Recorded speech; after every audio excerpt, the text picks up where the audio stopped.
Hola, hoy en la 80 te informa, en este segmento que hemos denominado Ambiente 80, profundizaremos sobre las consecuencias de tirar objetos de plástico en el mar. Los desechos plásticos en el mar representan un grave problema ambiental global. Estos desechos, que incluyen bolsas, botellas, redes de pesca y otros productos de plástico, contaminan los océanos de todo el mundo. Este problema tiene consecuencias devastadoras para la vida marina, ya que los animales ingieren o quedan atrapados en los desechos. Además, la degradación de los plásticos en el agua puede liberar sustancias tóxicas. Las principales fuentes de estos desechos incluyen la contaminación terrestre, actividades marítimas y vertidos. Por esto, luego de una investigación, logramos contactar y coordinar una entrevista con Mariano Rodríguez, un buzo argentino que lleva haciendo esa labor desde hace más de 8 años. Me gustaría saber, preguntarle, ¿cuánta es la cantidad, no exacta, pero sí un aproximado de los desechos plásticos que hay en el mar argentino, alrededor de toda nuestra agua? Y es una pregunta muy difícil de hacer porque yo no tengo datos específicos de cantidades realmente. Yo soy buzo, no sé si supongo que saben, pero soy buzo, fotógrafo submarino, y nunca realicé un trabajo específico sobre cantidad de plástico, sino simplemente buceando. Yo muchas veces veo botellas de plástico, vasitos de plástico, bolsas de nylon, he visto hasta celulares, pedazos de televisores, bueno, después todo lo que es latas, botellas, un montón de cosas que la gente va tirando desde la playa o se van volando y terminan en el mar. He buceado bastante de la zona de la Patagonia Argentina, principalmente todo lo que es Chubut, Río Negro y Tierra del Fuego, acá en Ushuaia, donde yo vivo. Y generalmente en la mayoría de los buceos siempre algo de basura ves. La mayoría de las veces son latas, vidrios o plásticos. Pero quizás para tener un dato más seguro de cantidad de plástico que tenemos en el mar, quizás tendrían que contactar a gente que está trabajando puntualmente con ese tema. Claro. ¿Qué medidas se están tomando para reducir los desechos plásticos en los océanos? A ver si por ahí se conoce algo. Algo que se está haciendo en todo el mundo y están tratando de hacer también las empresas es primero es tratar de usar lo menos posible todo el tema de los elementos plásticos, porque más allá de que algunas cosas se pueden reciclar, hay muchas cosas que en realidad no son necesarias. Por ejemplo, las bolsitas de nylon en el supermercado. Cuando uno va y compra 2 tomates, por decirte un ejemplo, quizás no es necesario llevar 2 tomates en una bolsa de supermercado, cuando uno puede llevar tranquilamente en una bolsa de tela, como las que se están empezando a usar hace bastante tiempo ya en la misma gente, y algunas provincias han puesto restricciones a eso. Si uno lleva una bolsita de tela, puede poner 2 tomates, 3 mandarinas, 4 naranjas, todo en un mismo recipiente y no necesitas usar una bolsa. Muchas marcas han empezado también a usar envases de vidrio para evitar los plásticos, porque el plástico también muchas veces se usa, se tira y no se recicla, y aunque se recicle, muchos plásticos tienen cierta cantidad de ciclos de reciclado. Entonces llega un punto que ya no se pueden reciclar más. Yo creo que lo principal para evitar el uso, o sea, la disminución del plástico en los océanos es cambiar nuestras formas de consumo, digamos. El plástico es un elemento espectacular, muy útil, pero el uso que le damos muchas veces no es el mejor. O sea, no tiene sentido que compremos algo y eso venga envuelto casi 3 veces cuando el elemento es algo muy chiquitito. Por ejemplo, una batería muchas veces viene envuelto con un envoltorio, después viene con otro, y a veces en el negocio que te lo venden también te dan otra bolsa. Entonces, lo importante es pensar esto, qué estamos usando. Más allá de que es casi imposible dejar de usarlos, hay que ver cómo podemos minimizar eso que hacemos, y que no le hemos encontrado una solución ahora. Creo que, si no me equivoco, el 5% del plástico en el mundo solamente se recicla. El resto termina tirado en basurales o se vuela y se va al océano. ¿Cómo cree que afectan los desechos plásticos a los ecosistemas marinos, como los animales o varios tipos de plantas? ¿Cómo cree que afecta todo esto? Y uno de los principales problemas es que los animales como las aves o como las ballenas o como las tortugas marinas o los peces confunden a los restos de plásticos con alimento. Entonces consumen ese alimento que muchas veces se ve. Me refiero a que es suficientemente grande para que nosotros podamos verlos, y eso se llama macroplásticos. O muchas veces ese plástico es tan chiquitito que no se puede ver, que por eso se llama microplástico. Entonces, hay muchas especies que lo consumen y acumulan tanto plástico que se terminan muriendo. Hay ejemplos muy claros de gaviotas o de aves marinas que se mueren por consumir tanto plástico. A veces hasta alimentan a sus crías con restos de plástico pensando que es comida. Y después hay otras especies como los mejillones, las almejas, que son filtradores. O sea, lo que hacen es chupar agua del mar y retienen en su interior el alimento. Y mucho de ese alimento son microplásticos. Y nosotros después vamos y consumimos esas almejas o esos mejillones o esos peces que tienen restos de plásticos en su interior, y es prácticamente imposible descubrirlos, salvo que uno haga una investigación minuciosa con microscopio antes de llevarse algo a la boca, cosa que es imposible. Pero ya hay investigaciones de que, aparte de afectar a la fauna, porque se mueren, también nosotros estamos consumiendo fauna, principalmente animales, no tanto algas, aunque probablemente también las algas tengan partes de microplásticos. Y los últimos estudios descubrieron de que en nuestro cuerpo, en el cuerpo humano, hay microplásticos hasta en la sangre. Imagínense que hay varios estudios de ese tipo. Si ustedes se ponen a investigar un poquito van a encontrar es alevoso. O sea, nosotros tenemos microplásticos circulando por nuestro sistema sanguíneo. Y esos son los grandes problemas que traen estos usos que tiene el plástico. Hablando del tema de que usted está hablando de los microplásticos y nanoplásticos, ¿es imposible sacarlo de esas partículas, digamos? Y no digo que sea imposible, porque, no sé, me imagino un pedacito de pescado que uno vaya a consumir.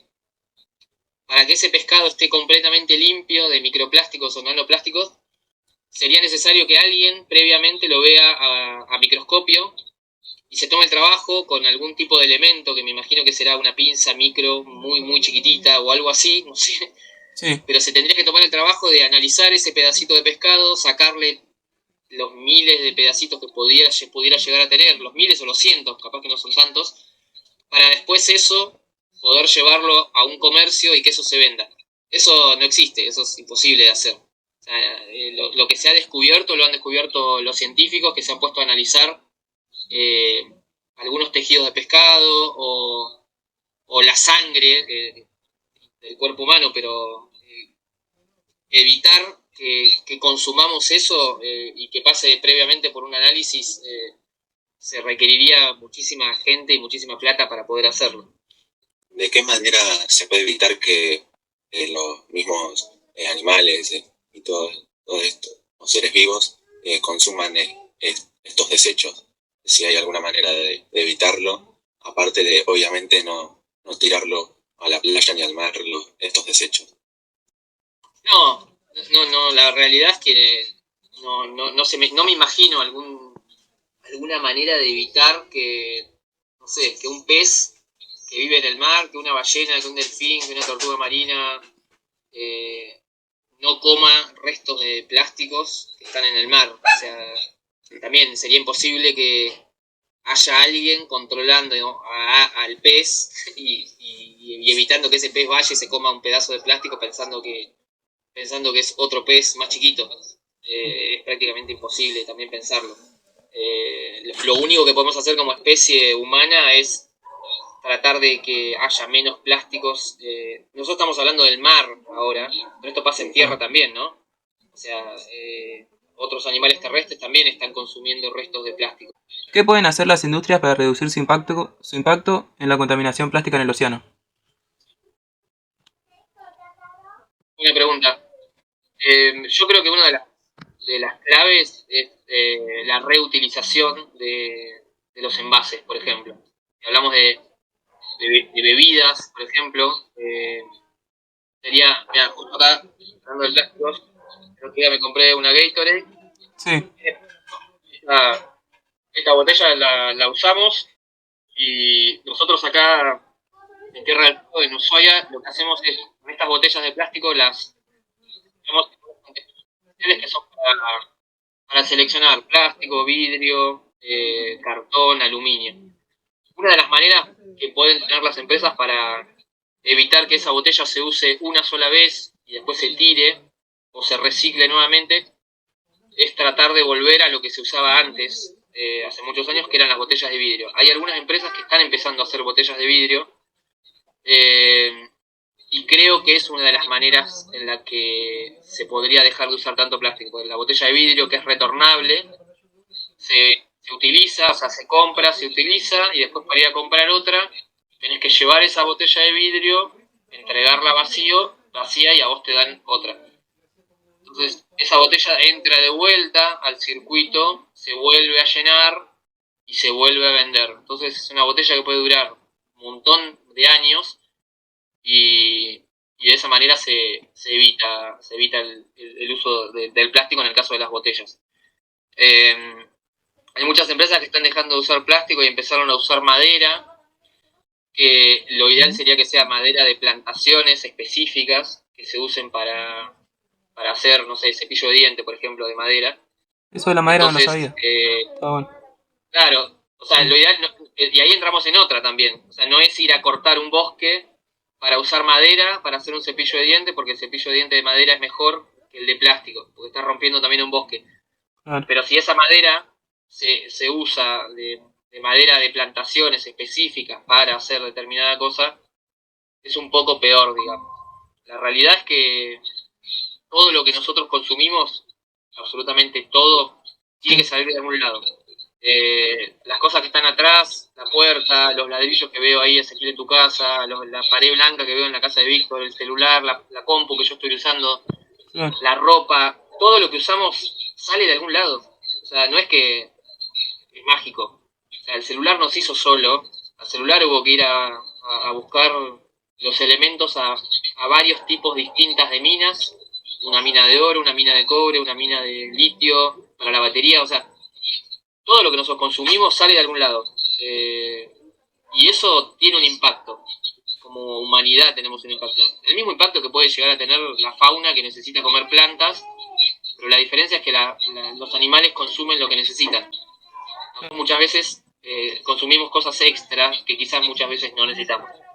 Entonces vuelvo a lo mismo, el planteo es repensar en nuestro modo de vida y en si es necesario que cambiemos el celu cada 2 años, en el mejor de los casos, los que pueden, o si yo puedo hacer que el celu me dure 8, pero la misma empresa que te vende el celular hace que tu celular también se vuelva antiguo, obsoleto, porque ya no te rinde de la manera en la que vos querés ver el video, o chatear, o usar determinado juego, o determinado programa. Entonces la misma empresa que te fabrica el celu es la que te dice, lo vas a usar 2 años, 3, pero al tercer año lo vas a tener que descartar porque ya no te va a servir más.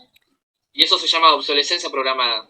Y eso es algo que hacen las empresas. O sea, te voy a vender algo que te va a durar un tiempo, pero te estoy obligando a que me compres otro celular nuevo. Entonces, Sí. es algo que no tiene fin. Y la única manera en la que eso tenga fin es que los consumidores dejemos de caer en ese juego o exijamos que ese juego se frene. Con las botellas de plástico, la Coca-Cola, por ejemplo, que es la empresa más grande y una de las mayores productoras de plástico del mundo, tuvo que empezar a hacer algunas cosas porque los mismos consumidores le empezaron a pedir de que, por ejemplo, se vuelva el vidrio o que se use menos plásticos en las botellas. Ahora las botellas son un poquito más finas, se usa un plástico mucho más, menos cantidad de plástico, se usa plástico reciclable, antes quizás no era reciclable, entonces es un poco la presión también de los consumidores hacia esas empresas, más o menos así. Pero bueno, hay muchas cosas para hacer y para investigar. Y está buenísimo lo que están haciendo con el trabajo práctico que ojalá les sirva esto que les estoy contando. Qué buen planteo. Muchas gracias, Mariano. Muchas gracias. Bueno, chicos, Espero les haya servido. Bueno, no le quitamos más tiempo, muchas gracias, Mariano. Que tenga buenas noches. Dale, hasta luego. Muchas gracias. Cualquier cosa me consultan. Dale. Chau, chau. Como hemos observado en la entrevista, los desechos plásticos en el mar son un problema grave. Acciones aparentemente insignificantes como tirar plástico al suelo se suman y causan daño a nuestros mares, océanos y a la vida marina. Es esencial que cada uno tome responsabilidad, reduciendo el uso de plásticos y que se utilicen otras alternativas, como el vidrio para los envases de refresco y madera o bambú para otras cosas, como broches para colgar la ropa, cepillos de dientes, pero obviamente con el cuidado necesario de usar la madera correspondiente a cada cosa que se haga, así que juntos, reciclando adecuadamente, vamos a hacer la diferencia y preservar un entorno marino saludable para un futuro mejor.